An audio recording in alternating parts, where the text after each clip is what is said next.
जल जंगल जमीन आदिकाल से वास कर रहे यहाँ पे आदिवासी। खाली वोट बैंक के खातिर निकाली इनकी झांकी। क्या क्या इन पे जुल्म हुए कभी जरा चिंता की। गूंज गोलियों की ये जंगल परेशान है। ये धरती उसके बच्चे दोनों लहूलुहान है। पीढ़ी दर पीढ़ी गवाते आए जान है। चीखे इनकी सुन न पाए कैसे इनके कान है। हक की लड़ाई जल जंगल जमीन। ये है वक्त की लड़ाई जल जंगल जमीन। मेरे प्यारे साथियों नमस्कार। दोस्तों, झारखंड में चुनावी सरगर्मी तेज हो गई है। अगले कुछ दिनों में सार्वजनिक मंचों से धुआंधार भाषणों से झूठ की बरसात होने वाली है। सांप्रदायिकता का विष वमन होने वाला है। धन का बड़े पैमाने पर उपयोग होने वाला है। पिछले दिनों भाजपा पूरे प्रदेश में चुनाव का बिगुल फूंक दिया है। वहीं हजारीबाग में भाजपा और मोदी ने चुनावी प्रचार में एक साजिश के तहत आदिवासियों के जल जंगल जमीन बचाने के ऐतिहासिक नारे को दरकिनार कर रोटी बेटी और माटी का नया नारा उछालकर यह जता दिया है कि आदिवासियों का जल जंगल जमीन बचाना उनके लिए कोई मायने नहीं रखता है। आखिर आदिवासियों के जल जंगल जमीन बचाने की बात भाजपा क्यों नहीं करना चाहती है, इसे आदिवासी समुदाय को समझना बेहद जरूरी है।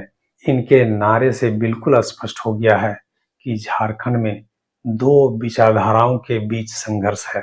आइए इनके नारे का तहकीकात करते हैं। जहां तक रोटी का सवाल है तो जल जंगल जमीन आदिवासी समाज के जीवन का मूल आधार रहा है।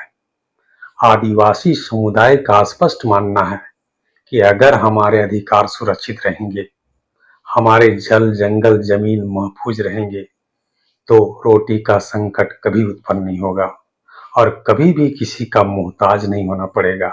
इसके लिए वे सदियों से संघर्ष भी करते रहे हैं। तिलका मांझी, सिद्धू कान्हू, चांद भैरव, बिरसा मुंडा और इसी कड़ी में शिबू सोरेन के नेतृत्व में चला धनकटनी आंदोलन इसी संघर्ष को रेखांकित करता है। इतना ही नहीं, झारखंड अलग राज्य का आंदोलन भी जल जंगल जमीन और अपनी अस्मिता संस्कृति को बचाने का ही संघर्ष था। तपकरा कोयलकारो नेत्रहाट में चल रहा फील्ड फायरिंग रेंज के खिलाफ आंदोलन इस बात का प्रमाण है कि झारखंड का मूल संघर्ष जल जंगल जमीन बचाने का संघर्ष रहा है। रही बात बेटी की सुरक्षा का सवाल, तो आदिवासी समाज कभी इसके लिए दूसरों का मोहताज नहीं रहा। सत्ता और पुलिस प्रशासन पर तो कदापि नहीं। वैसे भी बेटियों की सुरक्षा बीजेपी वाले क्या करेंगे जो बलात्कारियों को माला पहनाते हैं। वोट की टुच्ची राजनीति के लिए आसाराम और राम रहीम जैसे बलात्कारियों को पेरोल पर छोड़ देते हैं।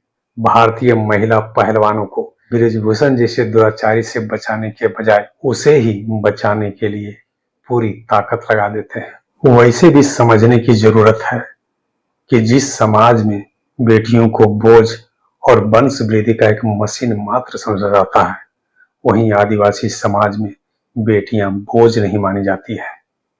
इसलिए उनकी हत्या न पेट में होती है और न ही दहेज दानों का भेंट चढ़ती है। वैसे भी संघ परिवार और उसकी राजनीतिक सत्ता बीजेपी बेटियों की सुरक्षा की बात करे, यह तो हास्यास्पद है। दरअसल मोदी जी रोटी बेटी और माटी के नारे से जल जंगल जमीन के नैरेटिव को हमेशा के लिए दफन कर देना चाहते हैं।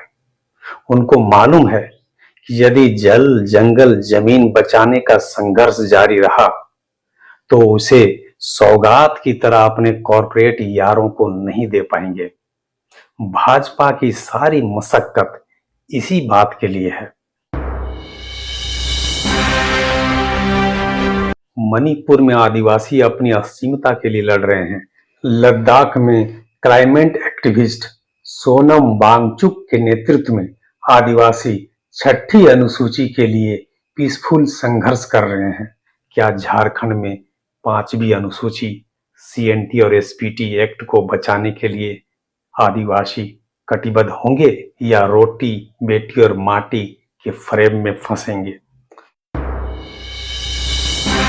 आप वो दिन भूल नहीं सकते जब रघुवर दास की सरकार ने 2016 में लैंड बैंक बनाया था और राज्य के 22 लाख एकड़ सामुदायिक और गैर मजरूआ जमीन चिन्हित कर लैंड बैंक में पंजीकृत कर दिया था, ताकि किसी भी समय कॉरपोरेट कंपनियों को बिना ग्राम सभा के सहमति के लैंड बैंक की जमीन दी जा सके।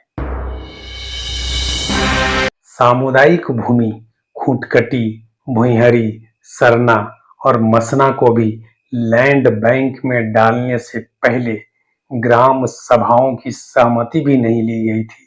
साथ ही रघुवर दास की सरकार ने 2018 में भूमि अधिग्रहण कानून झारखंड संशोधन 2017 लाकर निजी और सरकारी परियोजनाओं के लिए बिना ग्राम सभा की सहमति के बहुफसलीय भूमि समेत निजी और सामुदायिक भूमि को जबरन अधिग्रहण करने का रास्ता साफ कर फिल्म का ट्रेलर दिखा दिया था।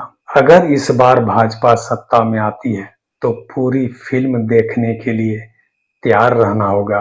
इसलिए आदिवासी समाज को अभी वोट की चोट से इसका जवाब देने का वक्त आ गया है। जमीनी संघर्ष का मौका तो बाद में आएगा। नमस्कार।